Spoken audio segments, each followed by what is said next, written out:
कुठे गेले नेंबर? 4 वर्ष झाले काय करायले तुम्ही?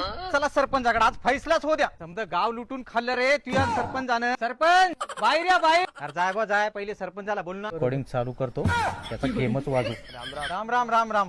या अहो तुम्ही 4 वर्षात केलं तरी काय? या नेंबरला आमच्या निवडून दिलं आमच्या वार्डातून. आमच्याच बाथरूमचे पैसे खाल्ले या गड्यानं. आणि तुम्ही पण हे 2 मजले बिल्डिंग कोठून 10 एकर वावर बिल्डिंग पशीच घेतलं कोठून.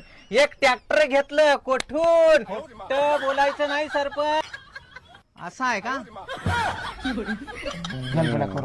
पार्टी करा नंबर 1. सरपंच कुठं? इकडे रेकॉर्डिंग केली रेकॉर्डिंग. एक मिनिट थांब. तालुका गट विकास अधिकारीकडे जातो, पंचायत समितीत. गावात तर समधीकडे दाखवतो. 5000 तुला पंटील टाकतो. 5000 तर टाकणंच लागतील. 2 बोकडे 5 खंबे पाहिजे. त्याचे पैसे टाकून देतो. माझ्याकडे काय घरी नाहीत बोकडे. त्याचे पैसे किती होते हा सांग. पैसे टाका आणि खंबे पाहिजे. खंब्याचे पैसे टाका. 10,000. झाली का समाधानी? आता व्हिडिओ डिलीट करू. व्हिडिओ डिलीट होणार नाही. ते रोड झाला पाहिजे रोड. आणि बाथरूम झाल्या पाहिजे आमच्या. तुमच्या बाथरूम रोड झाला की व्हिडिओ डिलीट करून टाकशील ना? हा ओके झालं. हॅलो, अरे लवकर खंडोबा मंदिराच्या बाजूला चालू कर बरं काम. झालं पाहिजे. वाळू बिळू टाकून दे. आपल्या काट लागा सगळं. हा चला पटकून करून द्या. चला रे.